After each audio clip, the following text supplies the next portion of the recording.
morning, everyone. Welcome to Connecting America and to the Sunrise Diner.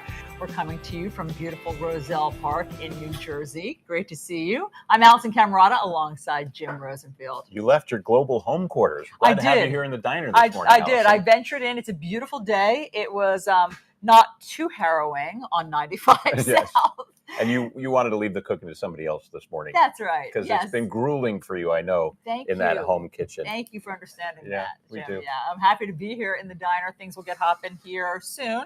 But for right now, we have a lot on our plate, including this exciting story. Let's check on one of the top stories, which is a $1.7 billion menu item here.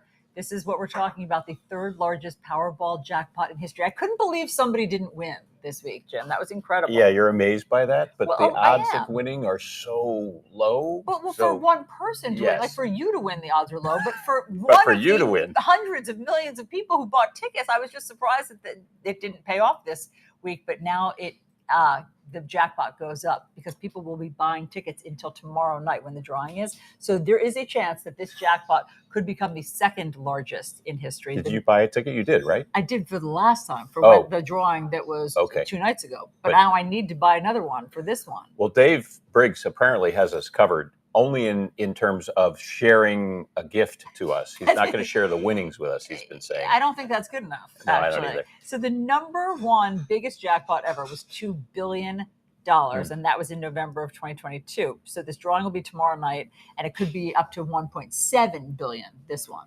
You know, the default answer when you ask people, what would you do if you won? I'd quit my job. What do you want to do when you win? Well, I have fantasized about this because when it gets to this level of lottery, I do start thinking about it. So it's the last one. I really do. I know this sounds cheesy, but I do imagine pulling like a Mackenzie Bezos and, setting up a charity and then giving it out to everybody. That sounds really satisfying to me. So number 4 there. But you'd keep some for yourself. Okay, I would keep some for myself. Yeah. Yes. I'm thinking about that trip around the world. I think that right? would be amazing to be able to see the entire, entirety of our globe and go places I've never been. For how long? A year? Yeah, maybe a year. Wow. And I hope it doesn't run out because that does happen to people when they win. Yeah, we're going to talk about that. Share some horror stories. But look at this. Would you buy a new house? Would you quit your job? Would you travel the world or give to family and charity as Alisyn wants to do? So scan that QR code right there on the screen. Open your phone. You can do that. And then you can weigh in and let us know the question of the day. But I do there's something very satisfying, Jim, about hearing the horror stories of people whose lives have been ruined by the lottery. You like hearing that? I do, because, it's a little schadenfreude that we don't win and then we are interested in people whose lives get ruined. So we are going to talk to an expert about why that happens so often. Yeah, and there's certain things you should do right away, which first and foremost, get a financial advisor. Makes sense. To help you figure out what to do and how to do it. You know who already has $1.7 billion? Taylor Swift. Yeah. Forbes magazine estimates her net worth at almost exactly that, $1.6 billion right now, but it grows every day. And now listen to this, though, Jim. Her fiance, Travis Kelce. He's poor. He's a pauper. He only has $7 million in, personal wealth. So what would their prenup look like is the question. Oh man, it's thick. I mean, can you imagine? I mean, first of all, she's been so passionate about getting her music back and protecting that. Well, she had to pay a pretty penny for. Yes. So you would think that she wants to continue to protect her music and I don't know. I mean, how does Travis feel about signing something that says, the music is yours? I think he'd say, sure, yes, of course. I think he would too. He seems super supportive. I don't think that he would draw a line about that. But what about regular people? Because I have been hearing more about this, that even for regular people, this can save such a headache down the line. So how much do you have to be worth? How much money do you have in order to insist on a prenup yourself? We're going to speak to an attorney about the key things to keep in mind for any prenup. All right. Elsewhere, D.C. officials, they are taking the Trump administration to court now over that deployment of National Guard troops in our nation's capital. The lawsuit calls it an unlawful military occupation. Goes on to say it violates the Constitution and federal law and threatens local autonomy. The administration, though, defending that action as necessary for public safety, doing something to fight crime in the district. Concerns are raised over erosion, though, of D.C.'s home rule authority. Special setup in Washington, D.C.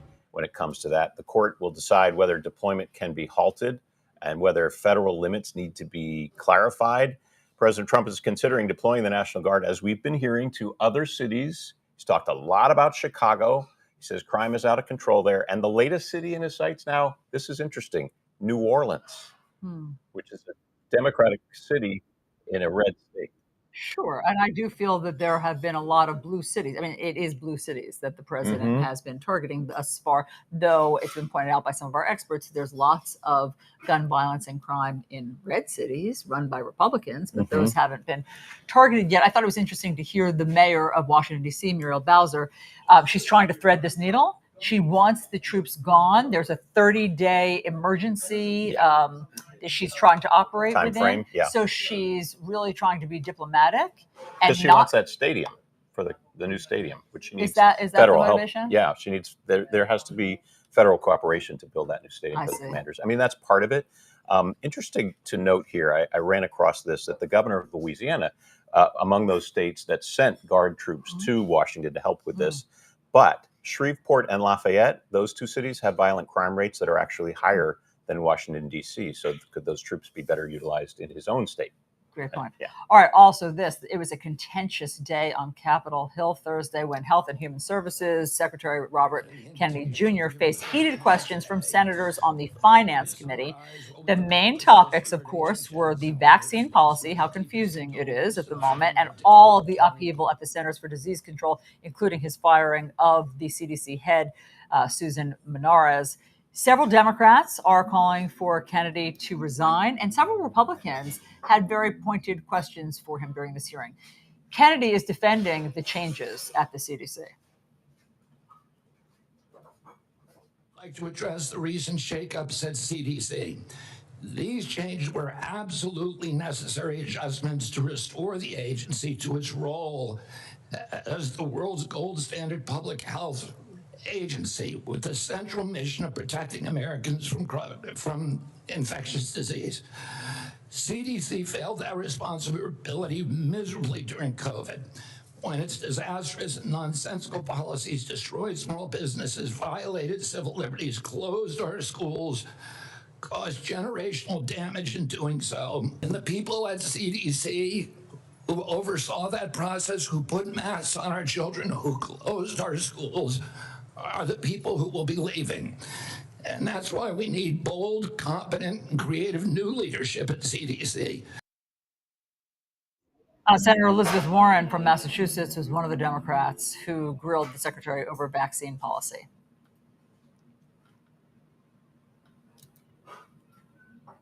That all adults and all children over 6 months of age are eligible to get a COVID booster at their local pharmacy today. Anybody can get the booster. I'm sorry? Anybody can get it. Senator. Anybody. So you're saying that is now the official rule of HHS. Anybody is eligible to get a booster by just walking into the pharmacy. It's not recommended for healthy people. No. If you don't recommend, then the consequence of that in many states is that you can't walk into a pharmacy and get one. It means insurance companies don't have to cover the $200 or so cost. As Senator Dr. Cassidy said, you are effectively denying people vaccines. We're not going to recommend a product for which there's no clinical data for that indication. Is that what I should be doing?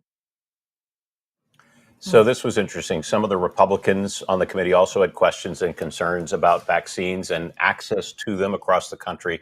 Senator Mike Crapo of Idaho, the chairman of the committee, brought up the president's so-called big, beautiful bill as well and its impact on our healthcare system. The attacks right now going on publicly about hospitals are in trouble, and the blame for that is placed on the bill, even though the bill hasn't even been implemented yet. The fact is, this committee held hearings on the troubles that rural hospitals are facing in the United States before the passage of the One Big Beautiful Bill. They've been facing difficulties in rural America for a number of years now. All right, we are joined by political consultant Joe Caiazzo for some analysis on this hearing and its impact. He's a partner at 1788 Media, a Democratic strategic consulting firm. He was also a senior staffer for Bernie Sanders' recent presidential campaigns. Joe, thanks so much for being here. So did Secretary Kennedy adequately answer the senator's concerns? Well, let me start here. Thanks so much for having me this morning. It's really great to join the both of you. Look, I think Secretary Kennedy has been consistent his entire time. The peddling of an anti-science rhetoric and, pushing aside known science, known things that are going to be better for the American people. And it doubles down on the Trump administration, a constant attack on the things that are absolutely critical for people to thrive in this country. We've seen healthcare in the past used as a political football, thinking back to Obamacare and how much debate centered around that, and also those COVID protocols. Is this more of the same, or is this different somehow? Look, this is different because in this case, the Republicans are in charge, and the Republicans have made a conscious decision to push a set of policies and a battery of sound bites that will ultimately lead to people in this country being less healthy and less safe. Joe, look, you heard Senator Kennedy's position, which is that he thinks that the CDC mismanaged horribly COVID. And so when it was the global pandemic, he thinks that the kids got really the short end of the stick, that they didn't go to school, they missed out on, it set them back years, they shouldn't have been masked. I mean, you heard his argument there. So he is allowed to fire people that he say are leftovers from the previous administration. Why is there so much uproar over this? Well, I think there's a couple of reasons. First of which, as the Secretary of HHS, he was unable to go and confirm the total deaths surrounding COVID, something that has been quantifiable. The other thing is, look, he just fired the head of the CDC, somebody who he sat next to, a couple of months ago, and called her unimpeachable. Is there anything that you heard or see in the way of his reforms that you think Democrats can give him credit for, including maybe banning certain additives in processed foods from school lunches? Look, I do think it's really important to take a look at the food supply in this country, but overall, the rhetoric peddled by him is incredibly dangerous. Look, it also goes and plays into the overall narrative of the Trump administration that is chiefly focused on tearing down the institutions that make this country great. We saw in the clip a little bit earlier some mention of the big ugly bill, for lack of a better term, and Senator Crapo go and reference the problems that various rural hospitals have gone and had all over the country. They're pushing legislation like the big ugly bill that's going to be responsible for increasing wait times at the VA. That's going to be responsible for the pretty quick closure of rural hospitals, and that's all coupled together with an anti-science rhetoric that will ultimately lead to people becoming sick and in some cases cause death. Joe, I know that you're a Democratic strategist, but what did you think of some of the Republicans who pushed back? I mean, primarily these are people who are the doctors themselves, which RFK Jr. is not. Do you think that there'll be any sort of Republican backlash or groundswell? I mean, as you know, generally they fall in line behind what President Trump wants. I think you certainly will see some level of pushback. You have to remember that the Republican Party is controlled by the fringes of society now. These are people who are anti-science, anti-truth, and just will blindly fall in line behind the Trump and the Trump administration. I give Senator Cassidy a lot of credit for standing up and calling balls and strikes on Secretary Kennedy, who is unable to go and articulate a clear and thoughtful and cogent position on this. It sounds nothing more than the peddling of relentless sound bites.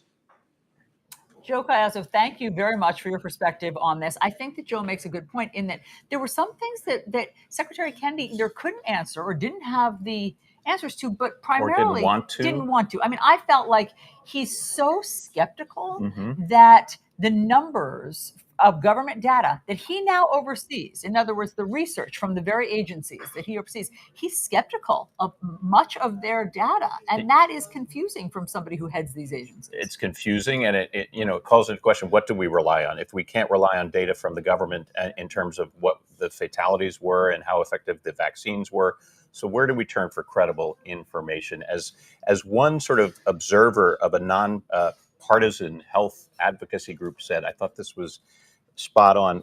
We don't need to burn down the house. We need to fix the plumbing when talking about what needs to be done about our nation's healthcare. Obviously, we have big issues when it comes to healthcare, chronic disease, big issues in our country. But are we going about it in the right way in terms of how we make our country healthy? And I was glad that you asked him about, there are some things that Democrats, in fact, lots of Americans, certainly parents, are very happy about that RFK Jr. is doing in terms of the school lunches and the food, the additives in the food and the red dye number 2 and all of that stuff that it's good that he's looking at. Mm-hmm. However, there were some things, as certainly around COVID, that he seems quite skeptical that the COVID vaccine saved millions of lives. But we saw that with our own eyes when hospital room admissions were plummeting and how much, how fewer people died after the vaccine came out. Yeah, I think we all have people we know of who got very, very sick during COVID. I have friends who lost, loved ones to COVID. And, we were in a time of, extreme fear and panic, and we did rely on the science. We relied on those vaccines to try to get us through that pandemic. It's a very confusing time, I think, for people understanding, okay, what do I do with all this confusing information that's coming from our federal government when it comes to healthcare? Yeah. All right, here's a question for you. What's in a name, Alisyn? President Trump is set to sign an executive order changing the name, not just of any little department in our government, the Department of Defense. He wants to now call the Department of War. Now, it actually was that name until 1947. So we're going back in time here. It was changed to the DoD after World War II when the military was reorganized. And Defense Secretary Pete Hegseth says Department of War is part of the administration's effort to instill that warrior ethos across the armed forces. Okay. I mean, I know that, that is what Secretary Hegseth has been. That seems to be one of his top priorities. As we know, he's gotten in trouble with spreading some classified information in places that he shouldn't have. So some people could challenge his priorities. I worked with Pete Hegseth when I was at Fox.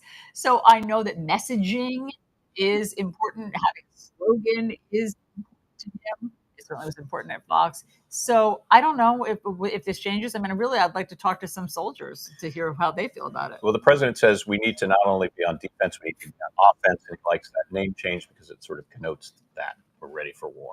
Okay. All right. Let's talk about the weather across the country for your weekend. We have Alex De Silva, meteorologist, here with us. What are you seeing, Alex?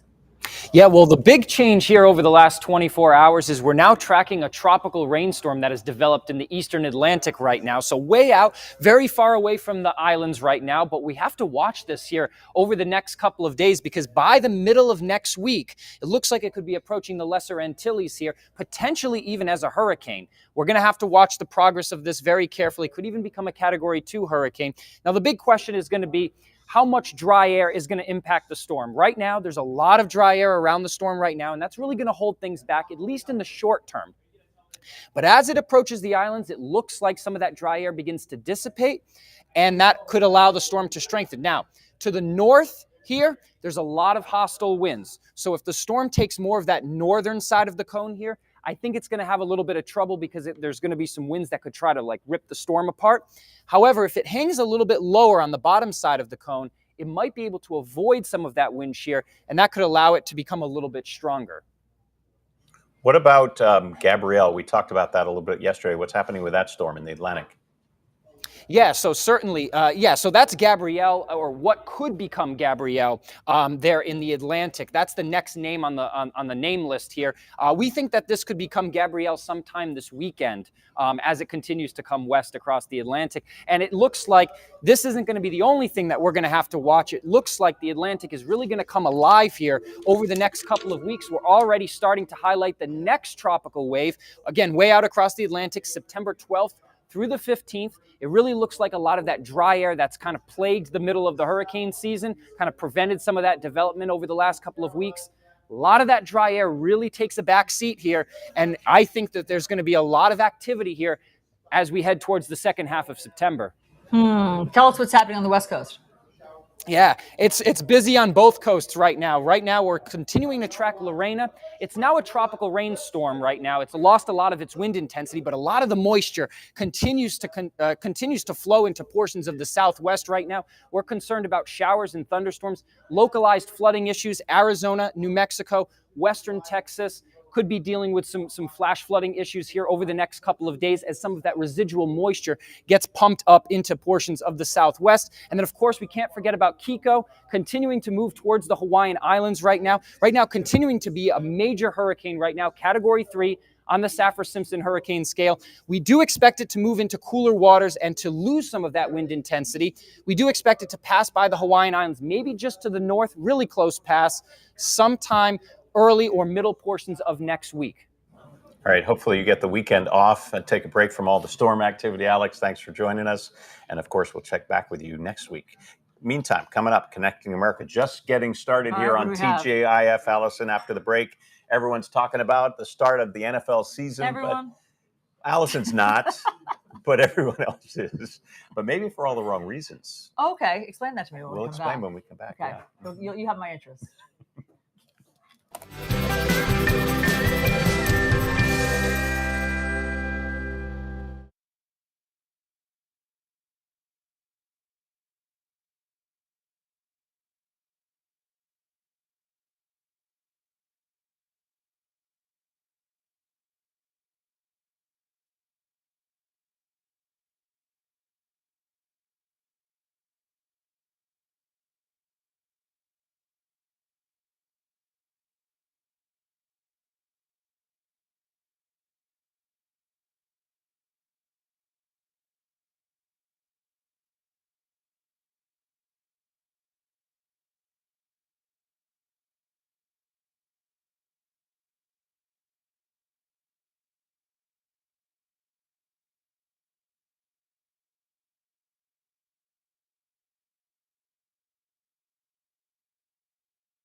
Welcome back to Connecting America. Our table's getting filled up right here. Mark Bonamo is joining us once again here at the Diner. He's about to explain to me why people like football. You have a tall order, but I hear that football is catching on around the country. So tell me what people like. It's just a national obsession. I know. It's okay. And over time, it's, I think, arguably supplanted baseball as America's true sport. I was going to ask you, though, are you like one of those, if the game's on at home or there's a gathering, you're doing other things, or pretty much. You just don't? Yeah, pay pretty much. attention? I've just never, I just have never bonded with it. But I recognize that it is a phenomenon and that people are quite tribal about it. Right. But tell me why this is such an important moment. Well, I mean, people like you, it's in the background. For many Americans, it's in the forefront. And we saw a moment of cultural learning at the Eagles-Cowboys game the other day. Jalen Carter, when he was dealing with Dak Prescott, the quarterback for the Cowboys, basically gave him a Philadelphia greeting by spitting in his face. You Eagles fans know exactly what I'm talking about. Yeah. At the pregame ceremony celebrating the Eagles championship, which just happened last year, while the Cowboys have not won the Super Bowl since 1995 season. Yeah, so Carter was ejected for that spitting. Yes. Didn't he say something like, I wasn't really spitting at him, I didn't mean to, or... Yeah, well, I mean, the wind carries things. Who knows? It's general direction. But the contempt was certainly there. Well, you're right, Mark. You've sold it to me. I see the appeal. Thanks. I mean, anytime you get the Eagles and the Cowboys together, I mean, the fans go crazy in Philadelphia. These are rabid fans. And the Eagles fans are particularly passionate. Yeah. Always. But I think these two gentlemen can settle this over what they call in Philadelphia a citywide special. Just a beer and a shot. Oh. Sit down, talk as Americans, as we're trying to talk, and everything's going to be okay. Or maybe not. Okay, I like that. Everything was okay in terms of the outcome of the game, though, for the Eagles. For the Eagles, absolutely. 24-20. Yeah. Winning their first game of the season, hoping to win again and have a back-to-back Super Bowl victory. Go back to the Super Bowl. Yep. Yeah, I was there for the Philly special game, the Super Bowl game in Minneapolis. I've never been so cold, by the way, in my life. Is that right? Not inside the stadium, but the week leading up to it. I'm getting chills just thinking about how cold it was. They said, "Don't worry, you won't be outside in the the nights leading up to the game." We were outside. Right. Nothing can keep you warm enough when it's 6 But for degrees Eagles fans, being painted in green keeps you warm enough. It was fun. It really was. Absolutely. I'm starting to sense some lack of objectivity in your journalism here. America, I only truly care about baseball. I'll admit it. But I'm aware of the power of Eagles fans and respect it. Yeah, that's fair. My family's from Philly too, so I know that they have a lot of passion. Let's talk about this. So obviously we all know the slogan, "Just Do It," the Nike slogan that has been around for, I forget how long, I guess 88, maybe a few decades here. Just do it. That became part of kind of our, I think, lexicon in the culture. Now they're changing that tagline to "Why Do It?" They say that this is kind of reframing and casting this as a choice, not an outcome. I mean, I loved "Just Do It" because, when you debate, do I go to the gym or not? What excuse? Just do it. It was inspiring. But they want you to sort of reach down into your soul and say, why do I want to achieve greatness? I guess is the idea here. And reflect on that motivation and purpose. I think it's also generational. People want to feel in the younger generations, I'm making a choice. No one's telling me what to do. So it's supposed to appeal to Gen Z because you can't supposedly just tell Gen Z, just do it. They want to know their motivation. They want to think about it. So I don't know, why do it? I mean, are they going to answer that? Why do, I'm a little confused about this slogan. Does Nike answer why do it, or do you just answer it yourself? This is an existential question. It is an existential that you can only summon it within yourself. I don't think this is going to be a Cracker Barrel kind of moment to you where they walk it back because Alisyn doesn't really understand and like it, maybe, but maybe we just have to get used to it. Sure. Yeah. I'm not going to be picketing about this out in the street, but I would like them to explain that to me a little bit more behind the change. Yeah. Nike, why did you do it? Thank you. What Alisyn would like to know. Well done. Okay. That is wrong. All right, coming up next, first comes love, then comes the prenup, at least for some of us. We're going to speak with an attorney to spell out why Taylor Swift and Travis Kelce and everyone perhaps should get a prenup before tying the knot. Everyone should? I don't know. We'll be right back.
Welcome back to Connecting America, coming to you from the Sunrise Diner here in Roselle Park, New Jersey.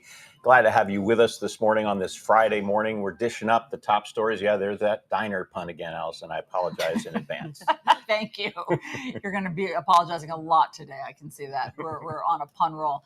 All right, this could be the wedding of the century. An English teacher marrying a gym teacher. At least that's how Taylor Swift described her engagement to Travis Kelce on social media. But it looks like they could use an econ teacher for the prenuptial agreement that they'll be having. Of course, the couple's not confirmed that they're going to be getting a prenup, but there's a lot of speculation that they would be crazy not to spell out how this mega union will work financially. Asset protection attorney Anne Margaret Carosa joins us at the table to talk about this, and as well as whether regular people, regular mortals, need a prenup. Absolutely. Okay, so obviously, I mean, I don't know if it'll ever be made public, but Taylor Swift needs a prenup. She's worth $1.6 billion. And so how do they, let's just start there at that level. How do they split up what they're worth? Well, I think they both need a prenup. You know, whenever you have a couple and there is a wealth disparity, the recommendation is that you have a prenup.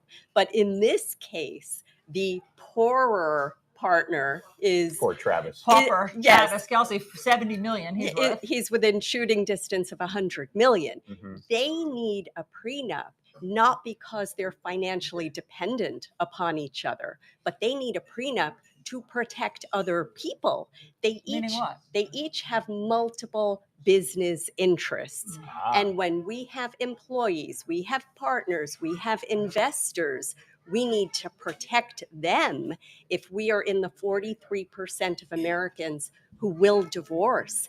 And there could be a damaging forensic valuation of these businesses that could hurt other people, right? So when we have other people relying on us, we need to do a prenup to protect them. Sort of keep that in silos in terms of his and hers. Absolutely. In terms of business interest. And in terms of endorsements, I think that a business who is hiring Travis Kelce wants to know that there's a non-disparagement clause within that prenup so that there's not a song in the future. There'll be a song. If something ever happens, there'll be a song. Well, a prenup can deal with that and say that they cannot. There would be a huge financial penalty if they talk trash about each other. If you're a mere mortal and you don't have these multi-million-dollar bank accounts, first of all, to me, it seems blatantly unromantic to say, I love you, marry me, but first we got to figure out the finances.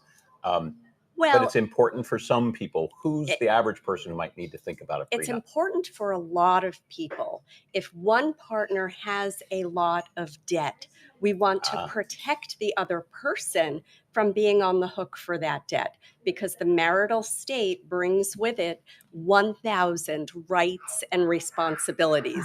If we are entering into a golden marriage, and I'm concerned that my new spouse may have costly medical bills, nursing home bills in the future, a prenup can insulate each other from that. What about a couple without debt? I mean, what about just a regular couple, both successful?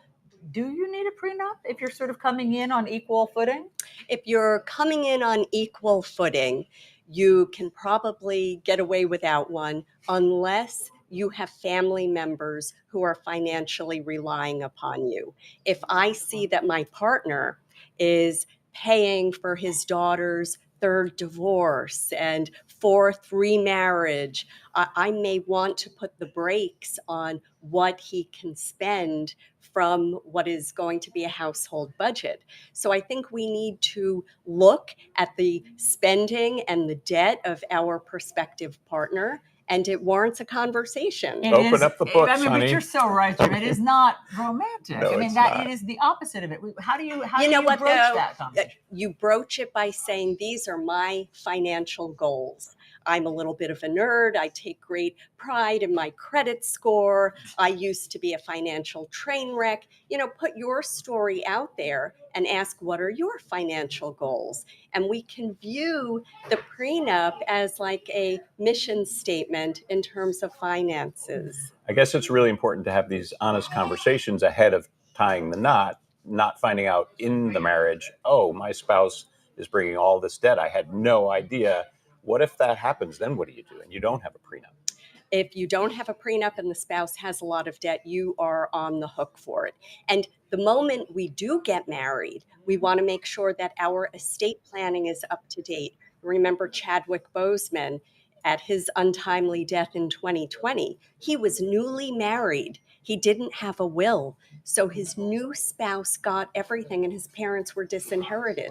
So we need to think about the people who are financially reliant upon us, and all of these legal documents can protect our loved ones. Very quickly, what is it? Does it vary state to state? What do people need to know?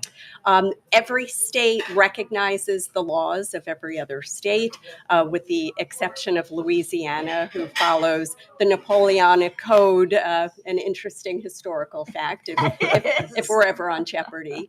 But I think a lot of it is DIY. Healthcare proxies, for example, I have free forms on my website. Everyone should do that.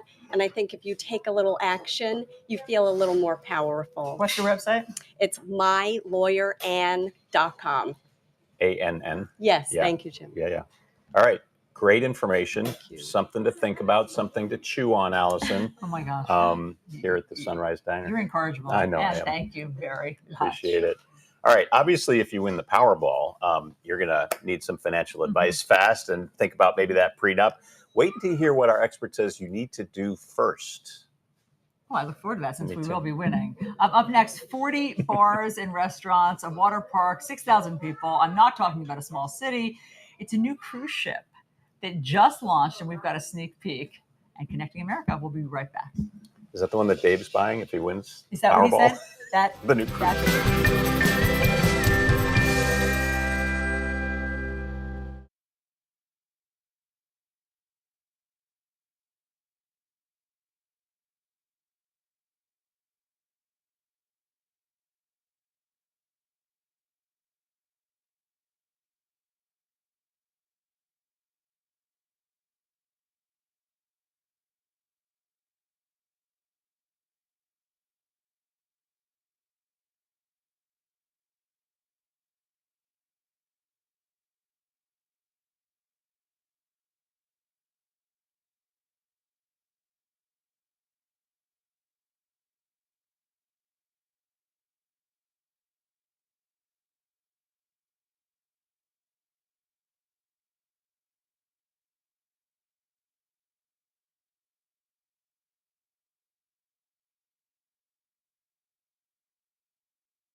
And welcome back to Connecting America from the Sunrise Diner. It's getting hopping in here. I hear the giggles of a child that we'll be visiting momentarily. We are in Roselle Park, New Jersey, and we know that bacon makes everything better. Of course, that's a truism. Yes. So it's time to bring home the bacon for you.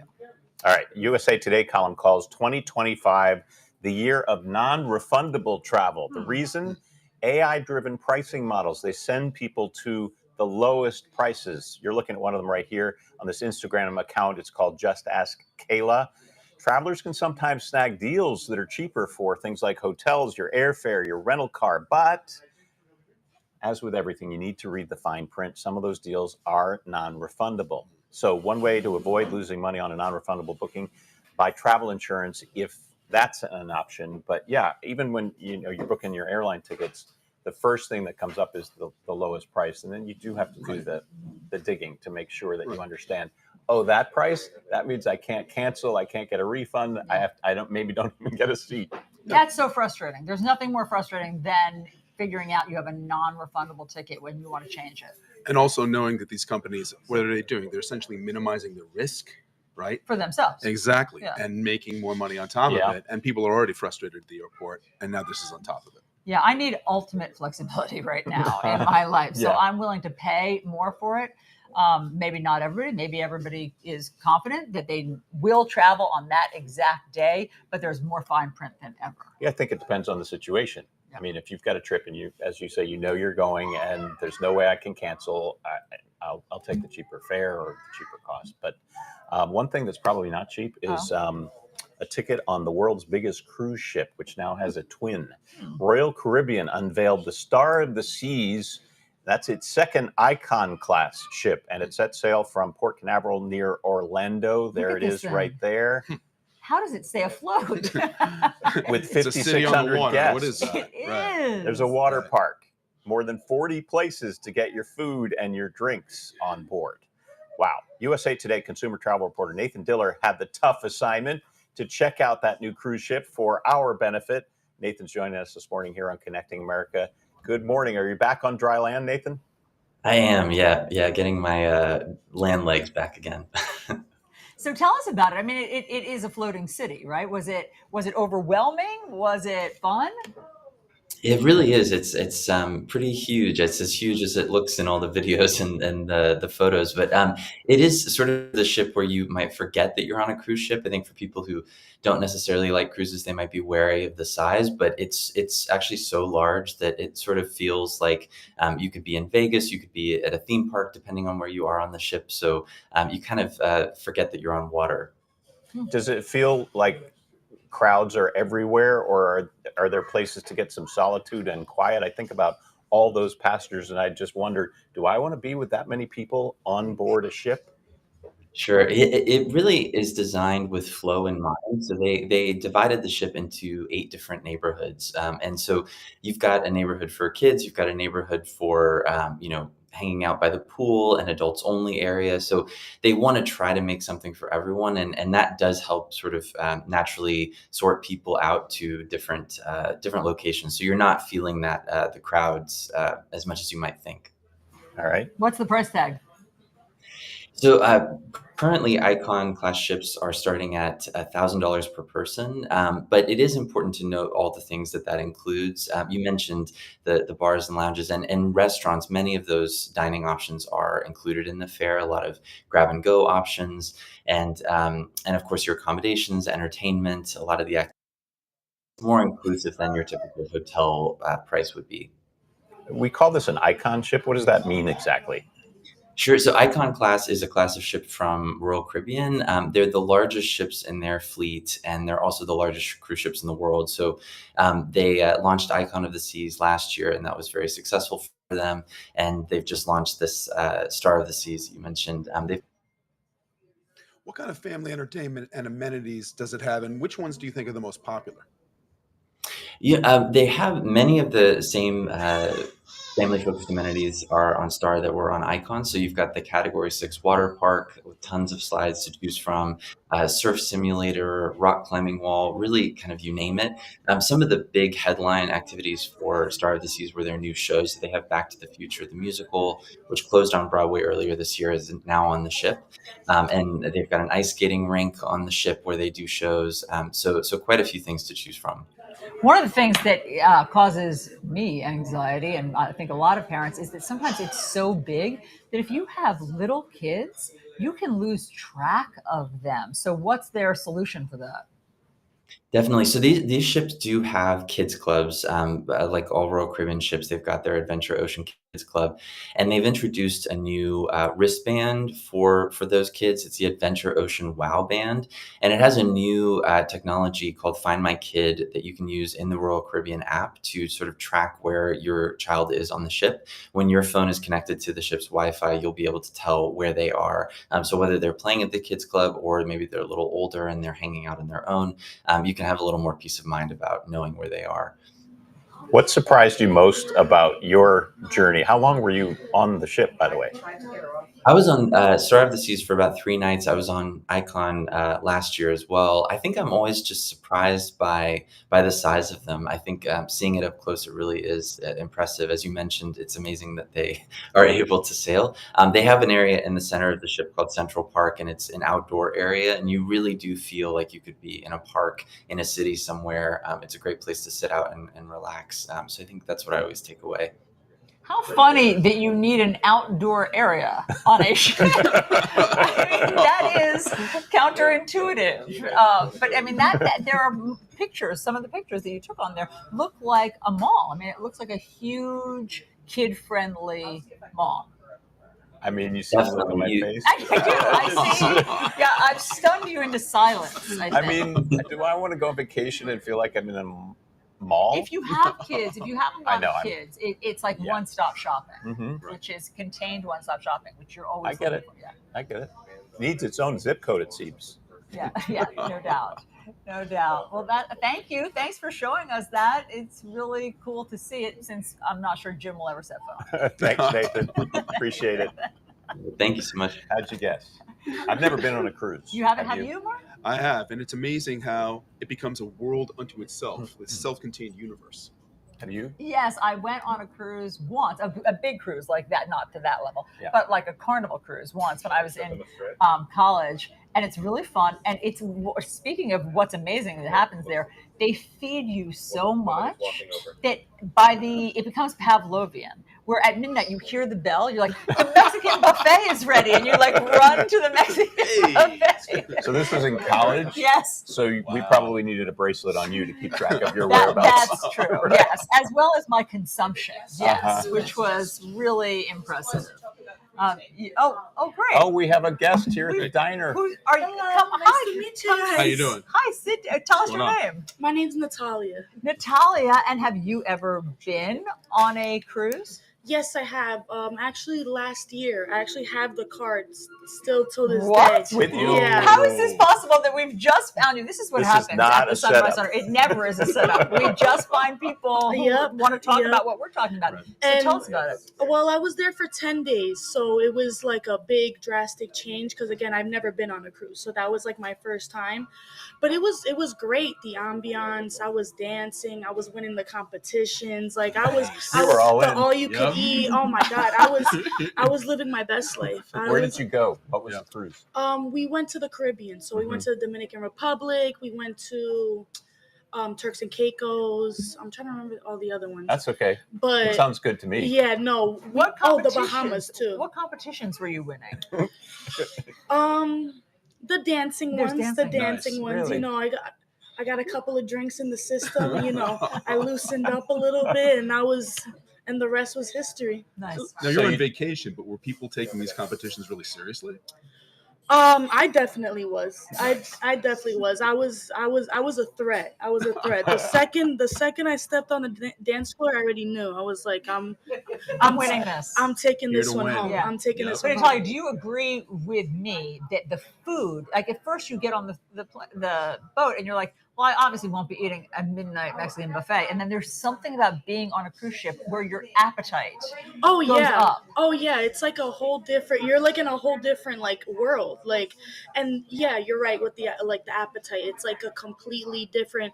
I was eating pizza at like 3 a.m. Like after the like I was a different person. I'm not gonna lie. I will say I'm guilty. I gained like 10 pounds like from that cruise. Yeah. 10 days though. How was the room? I think of those rooms aboard a ship as tiny and a little confining, but it was a little tight. I'm not gonna lie, we did have a little bit of a bad experience with the room. Do we need to talk about that offline? Maybe, Okay. but no, it was everything was pretty good. The only thing is there was a little situation where there was a bed bug. Yeah. No. Yeah. Wow. Wow, this just took a turn. No, And did they address it? Were they able to address No, that? they addressed it. Oh, good. Okay, They good. accommodated us. They gave us a whole new room. They gave us like a free dinner at like a really expensive like steakhouse place. So it was a win-win, I guess you could say, a win-lose situation. But we came won out on at the the winning end. side. Yes, That's yes. Talia, what's for breakfast this morning here at Sunrise Diner for you? French toast with some strawberries, Nutella, turkey bacon, and then 3 eggs over medium with some cheese on it. Wow. I'm bulking. I'm bulking. Bulking. It's a bulking morning. But Getting ready to dance. Wow. Oh, yeah. Dance the day away. It's Friday. Burn it at night. Exactly. Burn it at night. Burn the calories at at night. Alisyn. That's awesome. Thanks for joining us. Of course. Thank you guys so Really much. I appreciate it. Have a Thank good you. one, guys. Enjoy You your too. breakfast. Have a great breakfast. I love this diner. And this is the whole point. There is a cross section of people with a story. Everybody in here has a story. And it's a wonderful parallel. You're eating at 3 o'clock in the morning on a boat. That's what you do in a diner. Burn it at night. I'm writing that down. And right, speaking of slogans, are you familiar with Gap's Better in Denim ad campaign? Not yet. Well, Tell me it's been about it. all over social media, Alisyn, apparently, and it's setting records for the clothing company. The ad launched 2 weeks ago. And of course, as with everything these days, it's made for the TikTok generation, featuring the global girl group Cat's Eye. They performed to a song from 2003 called Milkshake. Do you know that? I don't, but it sounds delicious. I'd like to know that song. Now, unlike American Eagle and Sydney Sweetie, the debacle over the Cracker Barrel change of its logo, this one apparently is controversy-free. I can tell I'm going to like it. I mean, a girl group, music from a girl group, it's called Milkshake. Everybody's dancing. What's not to like about that? I'm going to watch this. The Gap CEO says the video has 4 million likes on Instagram, 400 million total views. It's been #1 searched on TikTok. Yeah, your CMO likes those numbers. Your marketing officer at Gap likes And with that. this emphasis on denim, you can actually wear a Canadian tuxedo. Absolutely. All denim all the time. It fits right in. Absolutely. What else is going on? All right, so this is important for everyone to know. The Social Security Administration is ending paper checks this September, this month, moving all payments to electronic accounts. Listen up, because you've been probably getting a paper check for decades. So they will stop September 30th. Recipients must switch to direct deposit, so you have to do something in order to switch this over. Approximately 448,000 people still receive paper checks. But that's risky. It carries risk of theft and fraud. If you get your check in the mail, there are those. We've heard about these scams where, they intercept those checks, they wash them, and then they cash them and take your money. You can get help from your bank if you need help with this. Yeah. All right. If you like to connect with us, you can follow us. We're all over social media. Here's ways for you to find Connecting America. And we'll be back in the next hour. You can also find us wherever you get your podcasts. Just type in Connecting America in the search bar. Burn it at night, Alisyn.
The views expressed in this program are those of the speakers and do not necessarily reflect the views of USA Today or its affiliates.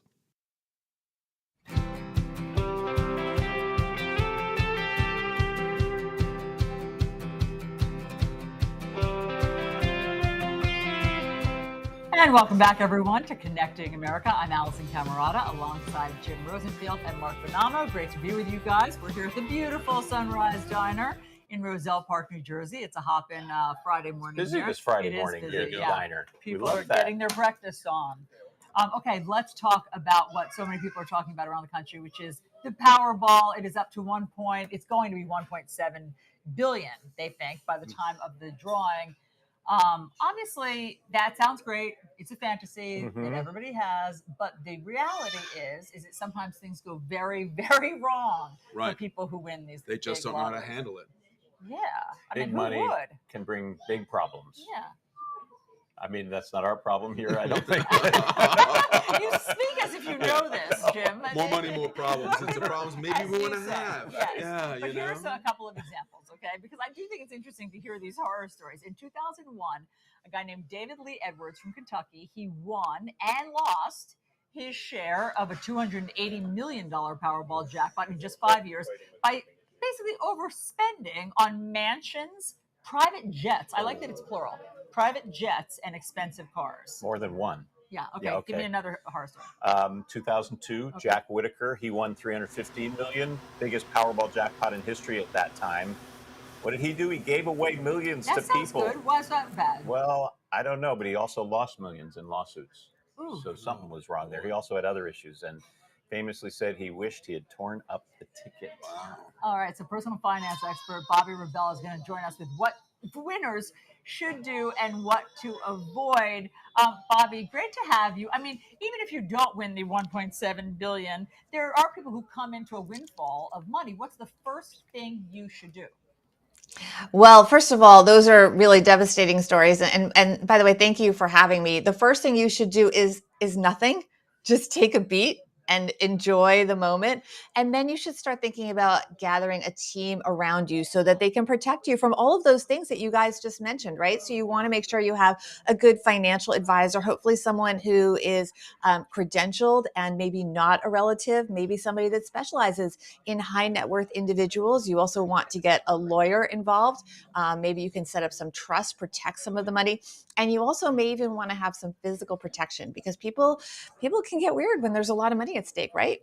Oh, yeah. There are actually some cases where, because in some states you have to disclose when you win, that people are then robbed. You know, there's horror stories of some things that can happen crime-wise afterwards. And relatives sometimes come out of the woodwork and become your best close friend. How do you handle that? How do you deal with family members who might suddenly want to be part of your winnings? Well, you deal with it very delicately because hopefully in the best case scenario, these aren't necessarily people that come out of the woodwork. They may be people that you truly care for and that are, the people closest to you in your life. So you want to be very delicate with it. One good thing is to set up systems, maybe something where you say, okay, I'm going to set up an annuity for you and we're going to put this amount of money with my financial team into a trust and you'll get, effectively an allowance every year so that they don't just go and, blow the money that you give them, so that it's thoughtful. Maybe you put up some parameters and say, I will put aside this money. Let's say it's a young adult, but it's only to be used for, a down payment for your first home, something like that. So you're helping them, but in a controlled, deliberate, and intentional way. How can people get help in terms of planning for this unexpected windfall? Well, it's important to take the time to do the research and really vet the people that are going to work with you. You want to look for people that have experience with high net worth individuals that are going to know exactly, what the kind of difficulties are that you're going to be facing and can, to the point I was making earlier, help you set up systems so that you can control the chaos because so many different things are going to be coming at you. So you want someone who has credentials, you want someone who has a team, and you want someone who's going to be a buffer between you and the scam artists, all the legitimate businesses. A legitimate business can also go bad, right? Also legitimate investments, whether it's real estate. You mentioned this gentleman was buying all of these mansions and stuff. A good advisor is going to say to you, well, real estate is a good way to diversify sometimes and invest. But remember, there are costs involved in real estate. There are liabilities. So you want someone that's going to also advise you to put up protection like the right insurance, right? Umbrella insurance, things that will be there to make sure that you don't get taken advantage of, that you don't fall into unprecedented habits that you maybe had never thought of before. Bobby, I heard this incredible statistic. Is it true that 1/3 of lottery winners go broke afterwards?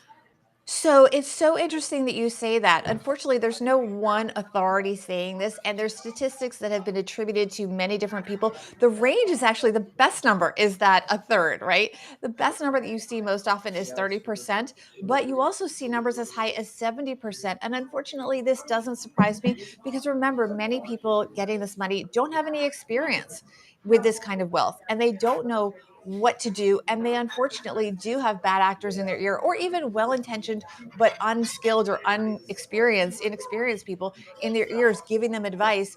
And that's where things can really go astray. And it's sad. And that But gets we know back the to, winner of this is going to get the right team. yeah, exactly. And take a beat, as you said. Don't do anything right away. There's no rush. The goal is to have the money forever. And so what is the rush, right? And so for someone thinking about making, like, let's say you get a windfall and you want to make a major life change, do they start by, I mean, here are some of the things people talk about: buying property, starting a business, retiring early. Do you have advice for where they should start with any of those dreams? Start really slowly. You want to start a business, that's great. But remember, in theory, you already have a lot of money. So you want to be conservative. You want to be really careful. Even the best businesses have high failure rates. So make sure that you are really careful in researching it and taking your time. You may want to buy all this property. Maybe you buy one home, but understand what the overhead is to carry that home, right? You don't want things to get out of control. So really be slow and deliberate and thoughtful when you make these major life decisions. And by the way, you mentioned, retiring early. A lot of people have been part of this movement called the FIRE movement, financially independent, retire early. They often go back to work because you have your day-to-day life and people don't always want to just kind of sit around at the pool lounging. People maybe want to do something productive. I think you guys all enjoy your jobs. I enjoy what I do. So be careful before you throw in the towel. You may actually enjoy it more when you don't have to be there. When you're choosing to be there, you may enjoy that job or career that you had before. So be careful. Take your time. Bobby, you say you enjoy your job, but what would you do? We have to ask you if you won. First of all, I am going to win because I do have the ticket. And I'll say this right now. If I win, I will still be happy to be a regular guest on your program.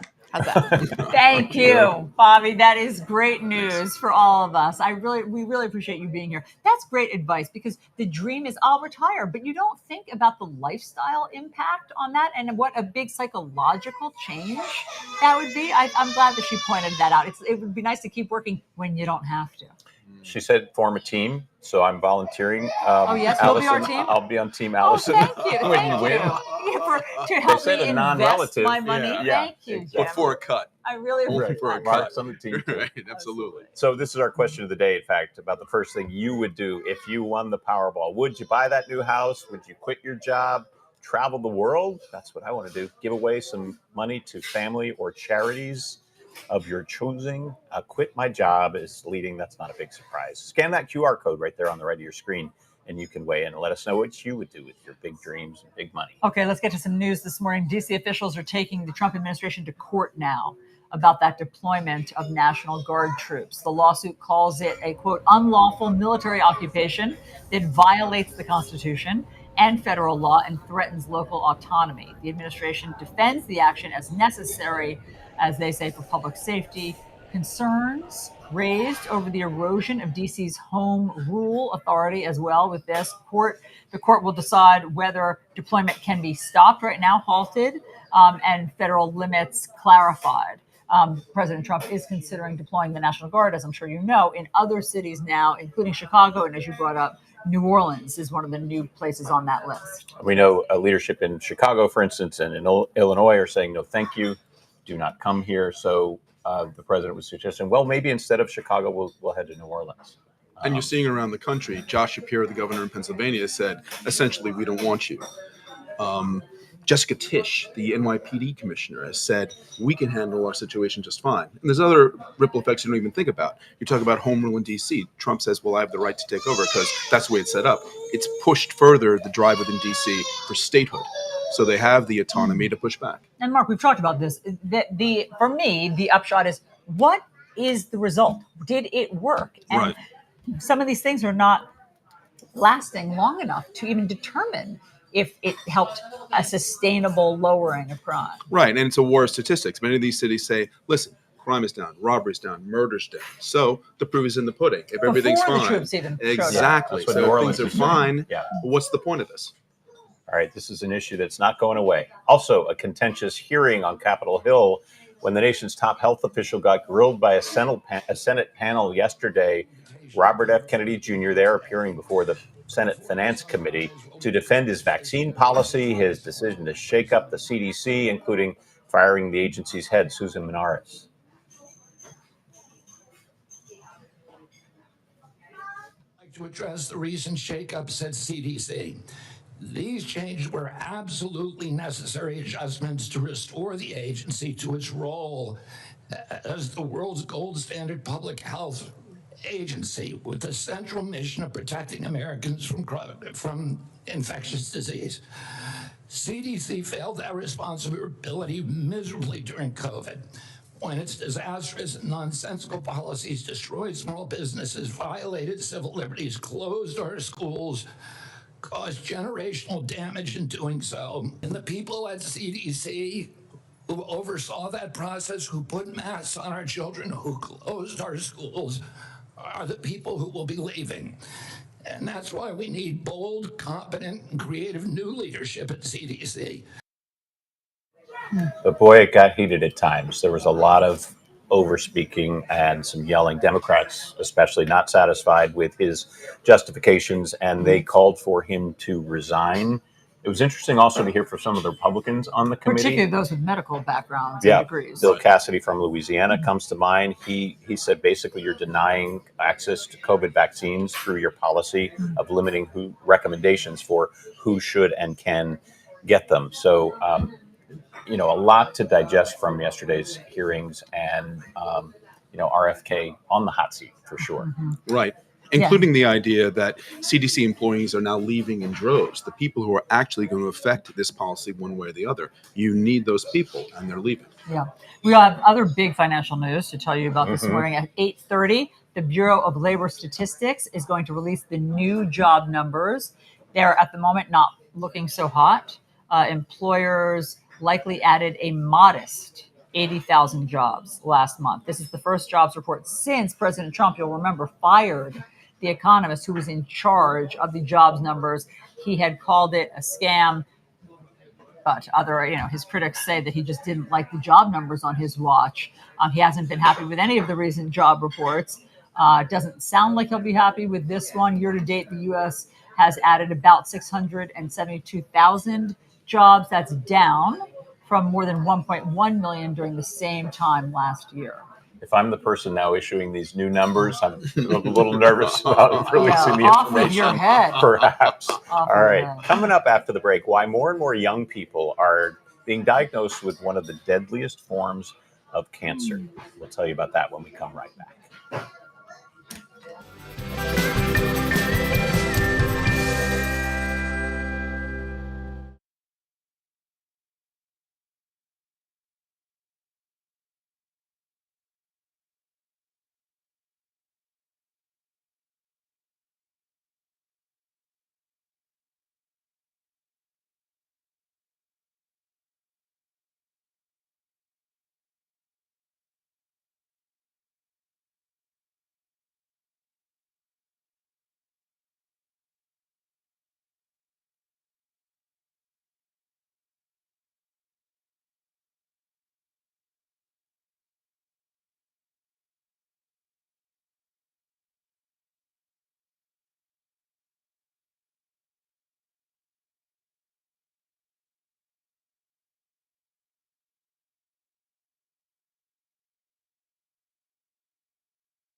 Welcome back to Connecting America, everyone. We have something very serious to talk to you about. There's this new study that finds that colon cancer cases are surging in younger people.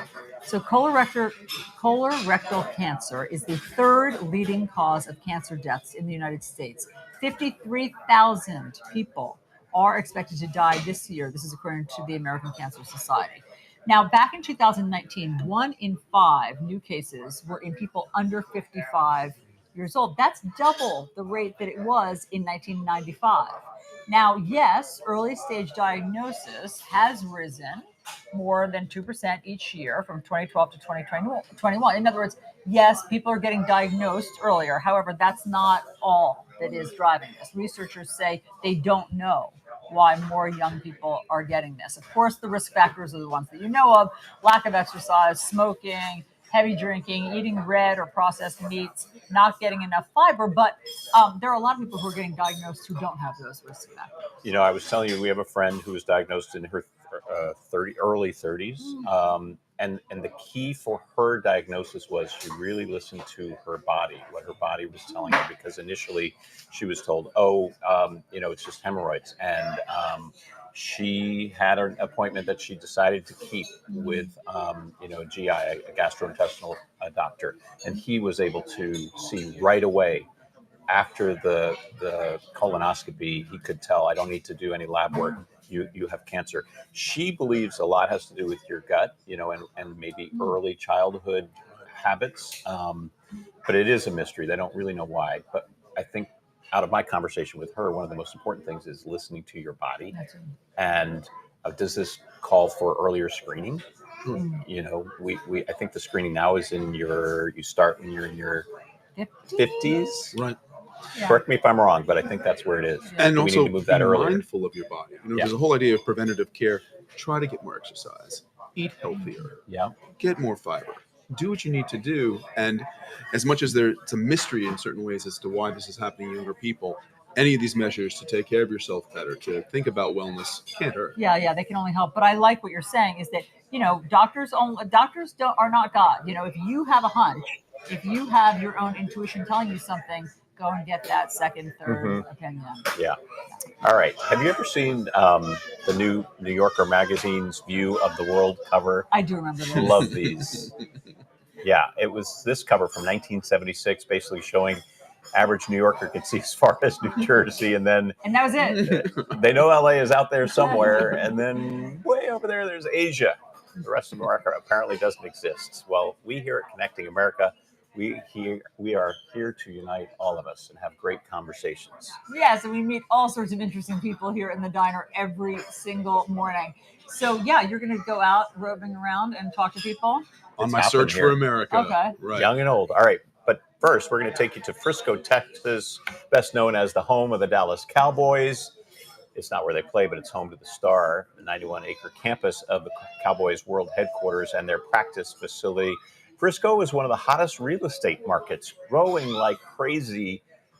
And oh, by the way, it's the third richest city in America. Is that right? Mm-hmm.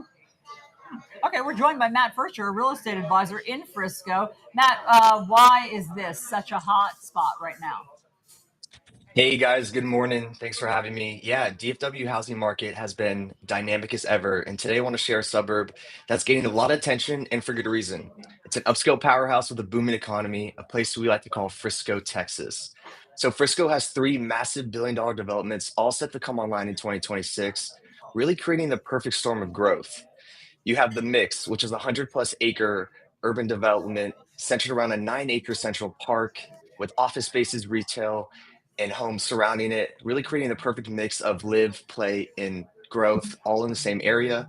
Secondly, you have Firefly Park, which is also a nature-driven community spanning over 200 acres that's centered around a 45-acre nature park. It's going to have 8 miles of hiking and biking trails, 5 different ponds, and it's really going to have every home you can kind of think of. And then lastly, we have Universal Kids Studio Resort, which is a 300 hotel room resort theme park, which is going to have themed attractions from the Minions, Jurassic Park, and many more. So it's just a lot of exciting things going on right now that are all set to develop and be finished in 2026. So it's really perfect for families. I mean, everything that you've just described, that is perfect for families. Why is it such a wealthy town? Well, because of all the corporate relocations that have come through in the last couple of years, it's driven up home prices. But right now, the median list price sits around 691,000, and that's actually down 4.7% from last year. So right now is a really good opportunity to get into one of Dallas's premier suburbs at a discount before all these massive developments come online.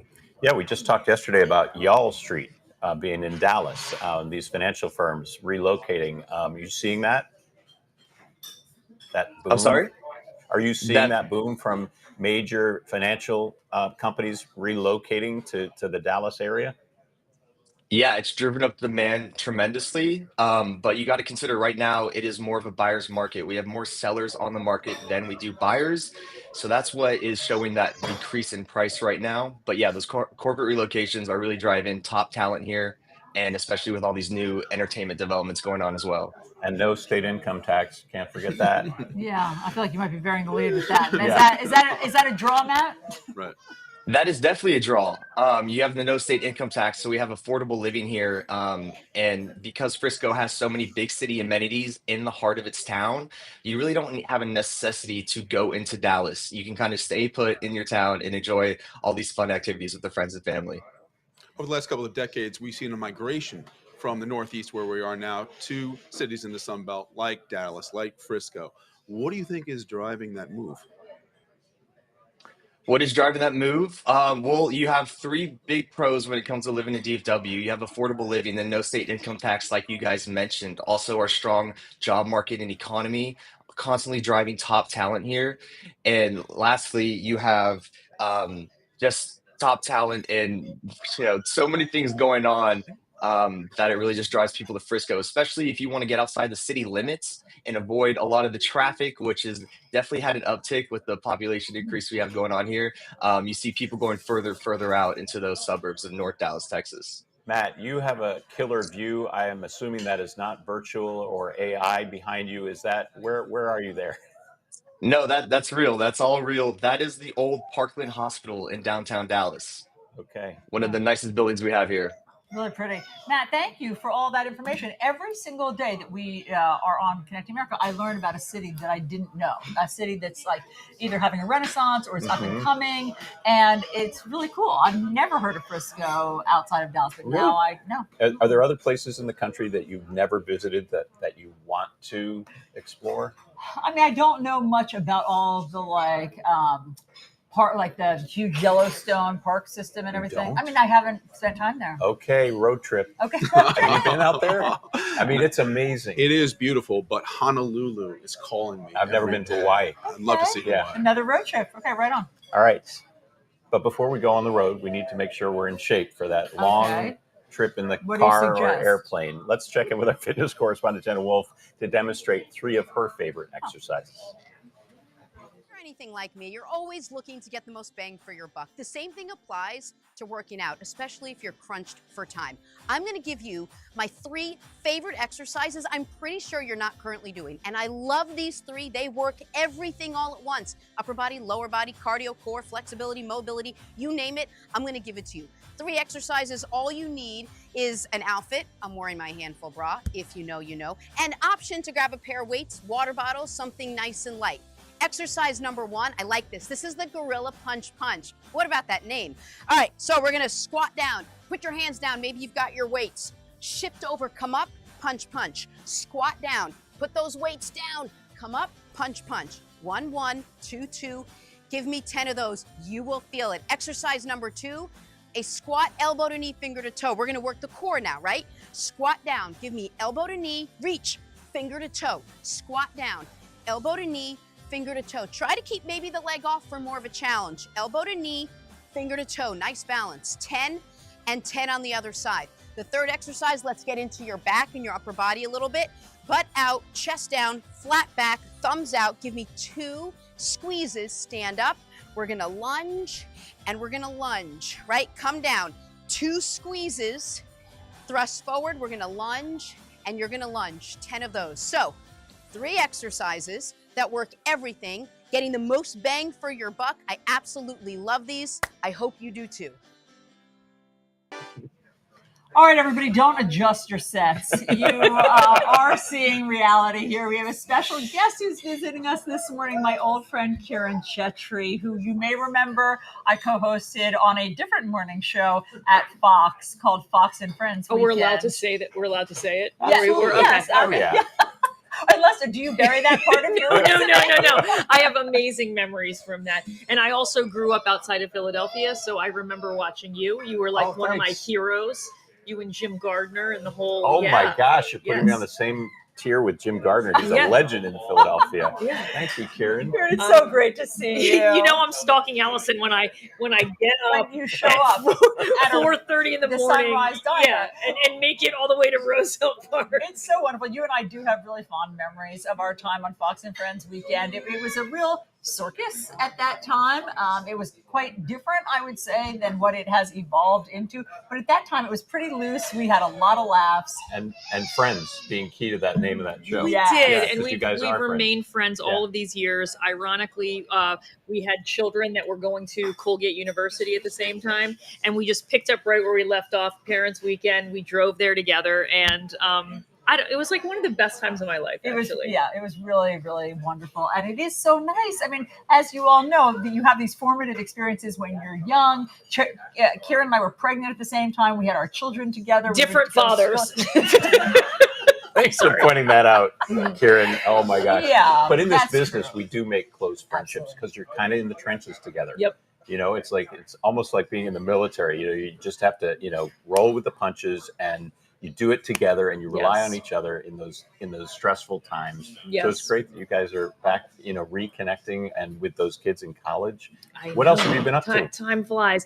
Well, I'm passionate about literacy. I have been for a long time, and I've been working with a charity called United World Schools USA, and we basically build schools in countries like Nepal, where I was born, Cambodia, just recently Madagascar and Myanmar, and it's just been a wonderful opportunity to see how education.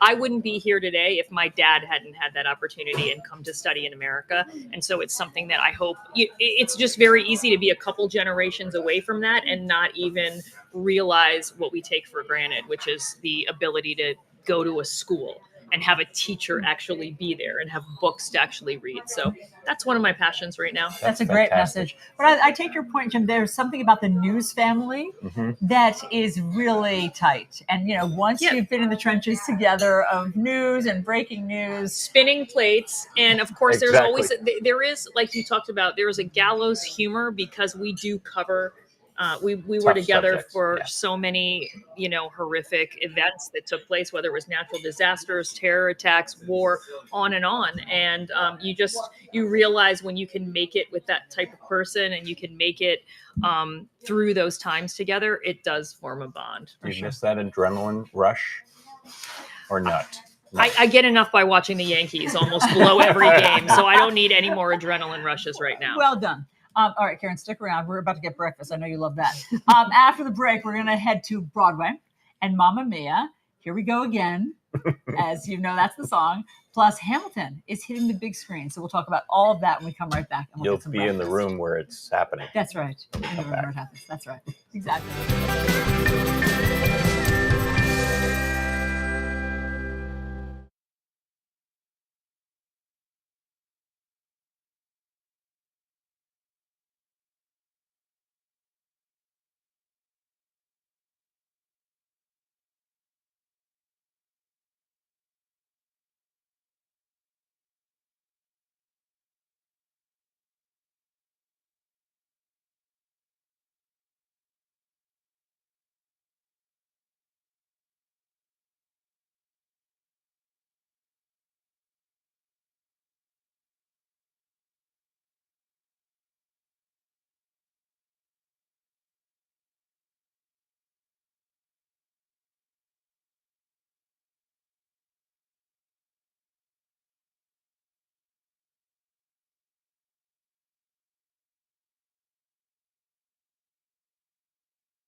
Welcome back to Connecting America here at the Sunrise Diner, Roosevelt Park. I know Alisyn's so excited because it's the first weekend of the NFL. Can't wait. Some of us are going to be watching and betting also on some of those games. Do you bet?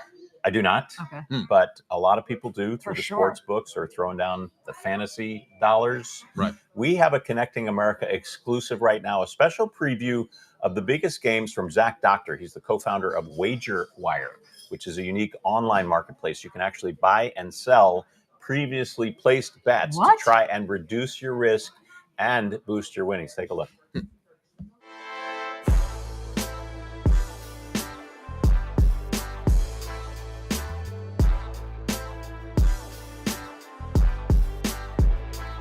NFL Week 1. Getting warmed up out here on the field. Week 1. We are in SoFi Stadium right now. Going to be rocking on Sunday with 70,000 people. But now it's kind of quiet and, you know, you can kind of feel the energy. People wonder, how do they even come up with the odds when no one's even played a game yet? Well, you start with your power rankings from last year and you handicap every move they've made on the roster, who they drafted, who they picked up.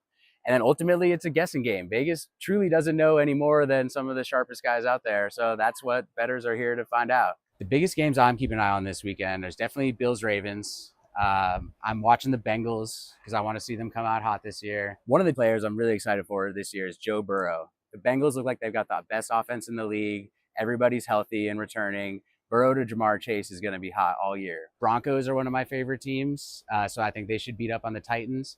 And then my Niners. I'm a Niners fan, and I think we should take care of business against the Seahawks and prove that we are a contender this year as well. You can tell a lot in the very first few weeks because everybody's guessing in the offseason. You come into week 1 and you kind of see whether the teams truly have it or not. So I'm looking very closely in the first, not just 1 week, but 1, 2, 3, 4 weeks to see who got better, who got worse, who's real contenders.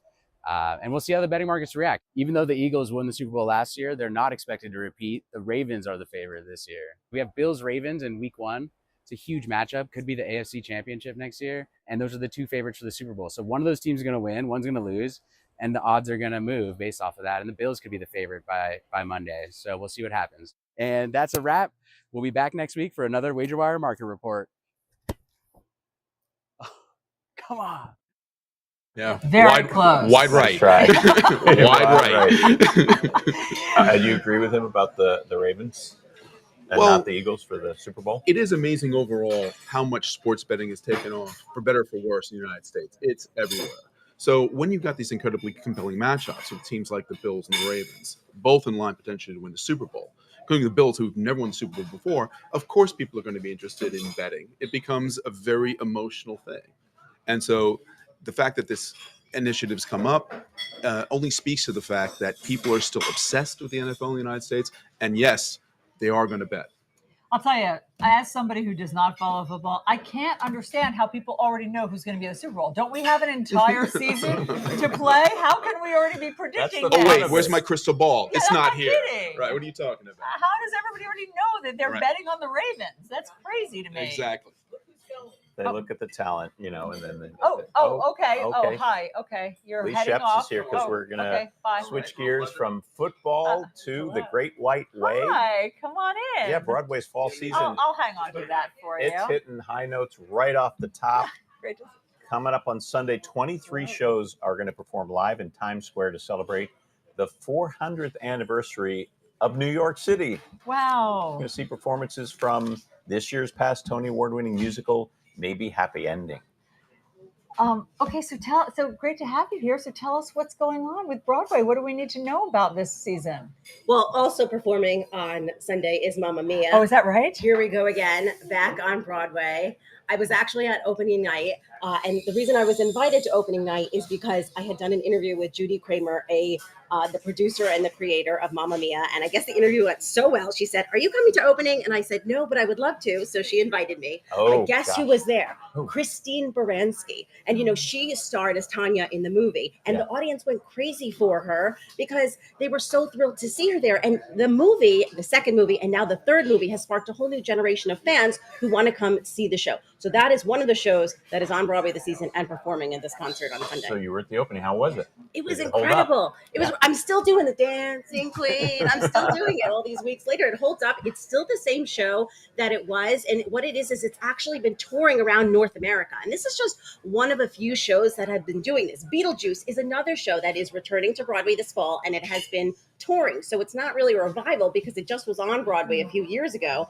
And The Wiz is another show that has been doing that recently, touring and then making its way to Broadway. It's interesting because, I mean, I know a lot of people who would think, don't we need some new Broadway shows? We're just recycling the old ones. But is it just that once there's a hit, it will always be a hit? Well, that's true, but there are some new Broadway shows. The Queen of Versailles is coming to Broadway this fall, starring Kristen Chenoweth. Ooh, what do we need to know about that one? That's a crazy story. Well, it's based on a documentary about the housing crisis in Orlando. And so that is, the music is by Stephen Schwartz, and Kristen Chenoweth, as you know, starred in Wicked with the movie, with music. Kristen Chenoweth starred in the musical with music by Stephen Schwartz. So they're teaming up back together again for that show. Yeah, they had a tryout in Boston, I think it was, and it's coming to Broadway. The story behind that, the person she portrays, Jackie, the wife of this wealthy guy who kind of loses everything.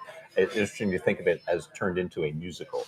Yeah, I haven't seen it. I didn't see the Out of Town in Boston, so I'm looking forward to seeing the Broadway iteration. Okay, Hamilton. Okay. What do we need to know? Don't throw away your shot because it is in movie theaters starting today.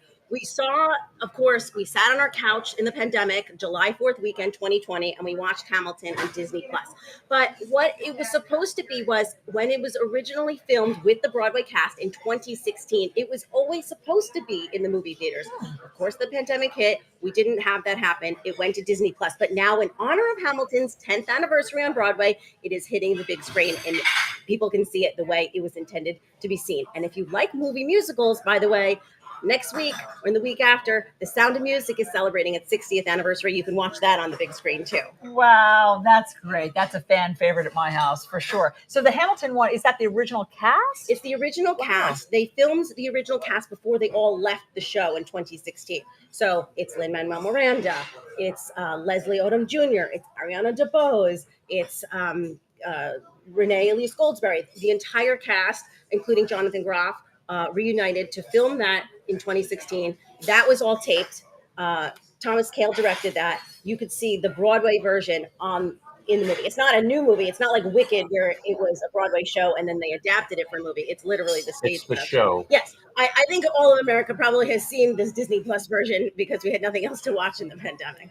That's exciting, though. Maybe you reminisce a little bit. I mean, it's been a long time since I know we saw Hamilton on stage. Me too. I haven't seen it since it opened in 2015. Fun to see it again. That's great.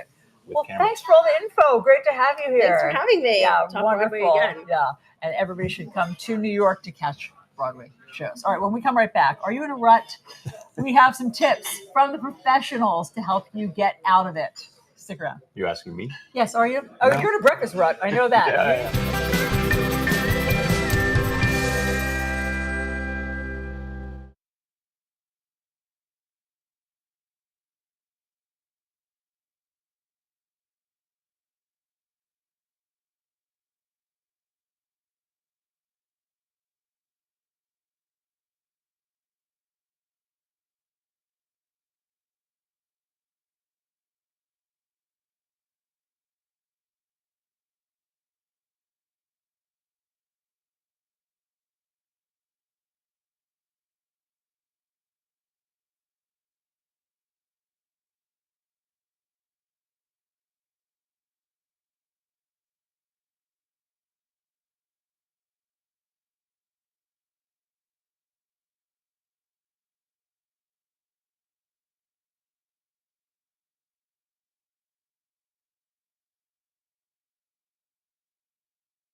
Welcome back to Sunrise Diner here in Roselle Park, New Jersey. It is Friday.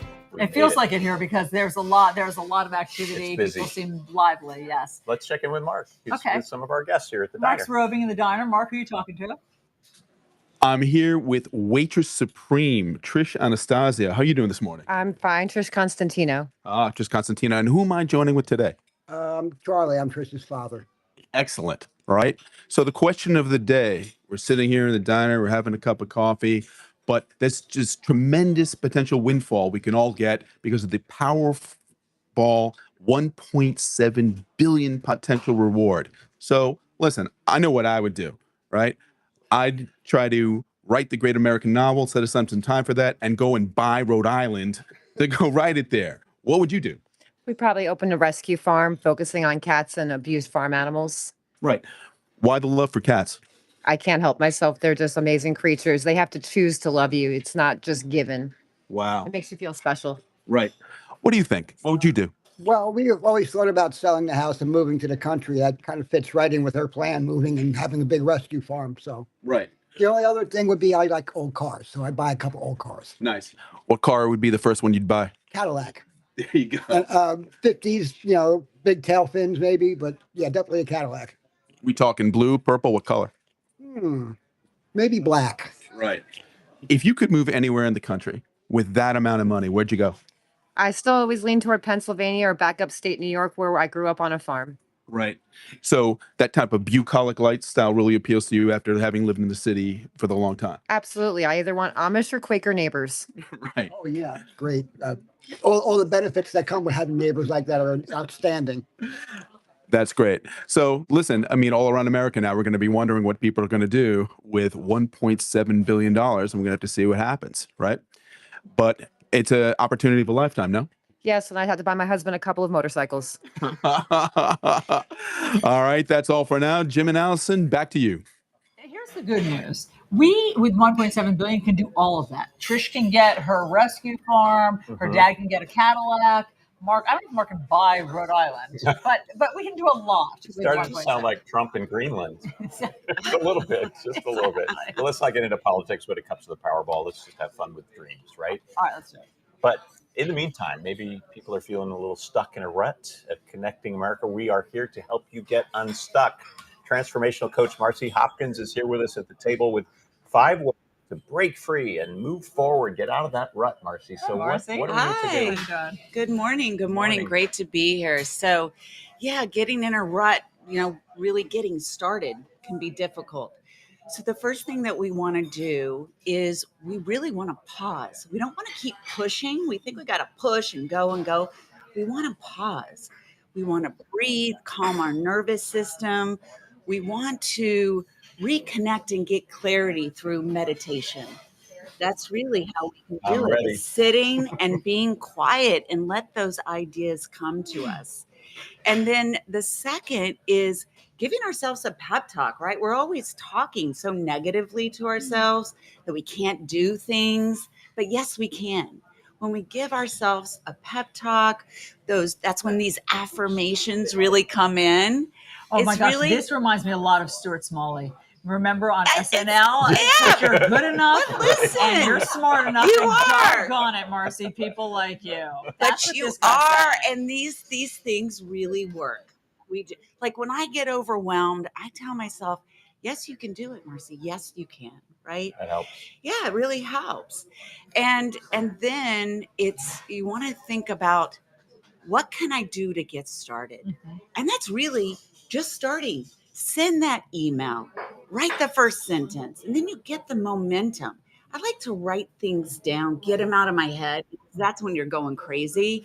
And then you make these little tangible goals, and then you celebrate those. I like that too. I like a checklist. You write it down so you can actually see the progress that you're making, because sometimes it can all feel so overwhelming and you don't know each day that you're making progress. But I do think that writing it down helps. It really does. And getting it out of your head. And if we think about all the things that we have to do, you're going to stay stuck. Mm-hmm.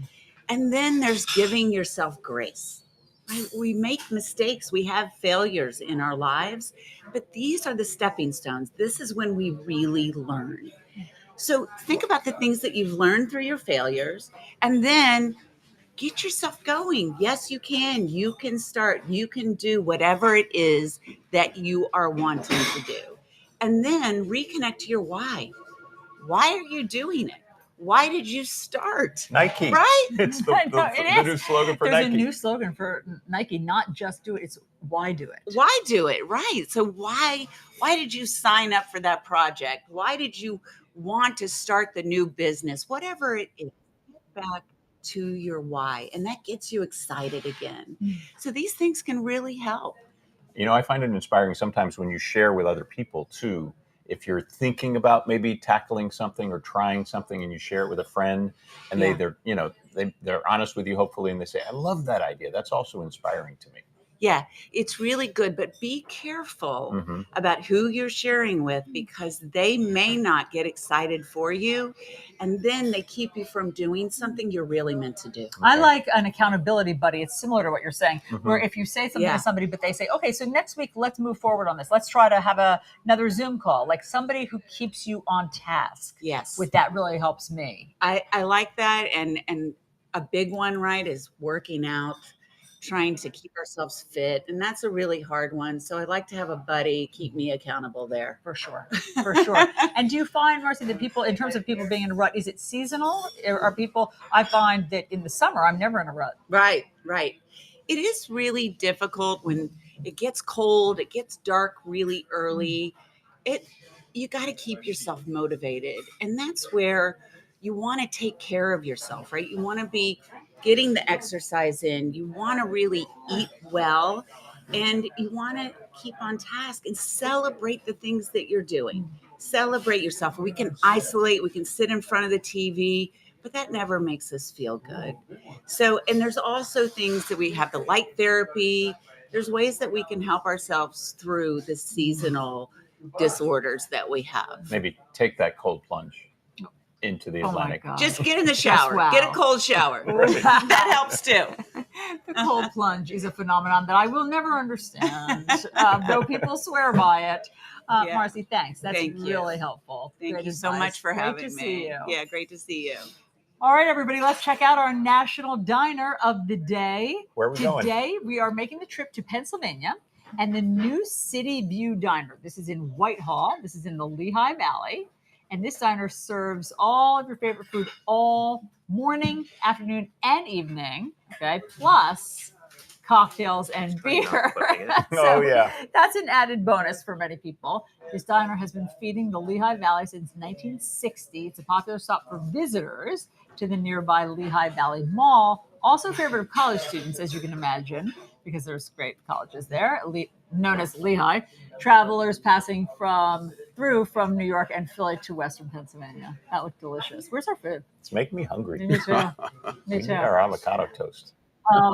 That was great hearing you talk to Trish and her dad. They are always inspiring. Absolutely, and it's an inspiring idea about what one would do if you could change your life overnight. But don't you feel selfish after talking to Trish? Like, your dream is like write the great American novel, buy a mansion, and then Trish goes, I would just save cats. I would start a rescue for injured animals. And you're like, oh, right. I'm supposed to. And when the show is over today, I'm going to take a deep look long in the mirror and question my life choices. Right. Good. That's what I was hoping. A moment of reflection. Have a little talk into the mirror. Oh my gosh. I just don't know. I mean, and a lot of people would be talking in the mirror if they won that much money. That's our question of the day. Let's see how it shook out today in terms of what you would do if you won the Powerball. Would you buy a house? 17%. Yeah. They're not so into new real estate. Would you quit your job? It's in the lead at 41%. Travel the world, that's my pick, 17%. And Alisyn loves this one. Giving to family and charity, sharing in the wealth, and doing good in the world. Well, I just take inspiration from some of the billionaires, the Warren Buffetts of the world, who are doing that, who have so much money, and they have devoted themselves to giving away most of what they've learned. Mackenzie Bezos, Yeah. And so I think that that's really inspiring. And the truth is, you don't need $1.7 billion. You can do all of those things on our QR code that you will scan, every single one of them with that level of money. So I do have this fantasy about giving most of it away. Yeah. Right. You're thinking about the legacy you want to leave. For sure, and just helping the world, you know? And those donations have made huge impacts on the organizations that Mackenzie, for instance, has decided to fund. And she's given away a lot of money to a lot of different causes. And I know in one instance, it increased the budget of one organization, tenfold or more, and allowed them to grow and expand in their mission. So, yeah, I think that's altruistic, but it's a great thing to think about. I mean, the truth is that giving back actually does make you feel better as well. I think that there's some sort of dopamine or chemical reaction, and it does. Say. Yeah, so it actually makes you feel better than just buying another mansion, believe it or not. Or a state. What is your fondness for Rhode Island and why you're going to buy Rhode Island? Well, Rhode Island, of course, some delicious Italian restaurants at Federal Hill and Providence. Also, the unique phenomena of coffee milk. What? Coffee milk. What's coffee milk? Imagine you don't put chocolate syrup in your milk. You're putting in some type of substance that makes it taste like coffee. Is it coffee that you're putting in? No, it's a syrup that makes it taste like coffee. But somehow, some way, this has become an obsession in Rhode Island, part of its state culture. Really? So if I buy into Rhode Island, I've got to buy into coffee milk. The way you describe it makes it sound amazing. Waitress, can we get some coffee milk over here? I mean, you can also just add a lot of milk to your coffee. I just want to throw that out there. Yeah, but that takes away from the glory of coffee milk. And it takes away from a regional obsession, Oh my to shift around the country. Maybe it's time, America, to adopt coffee milk around the country. Mark, thank you. Every day. You're welcome. Yeah. Wow. Hey, if you'd like to connect with us or follow us, find us all over social media. There we are. There are our handles on all the platforms: Facebook, Instagram, TikTok. You know where to go. And also the best of Connecting America, available each day wherever you get your podcast. Just type in Connecting America in that search bar. Alisyn, Mark, we made it to the weekend. Yes, we did. Just in time. Our breakfast is here. TGIF. Okay, we'll see you soon.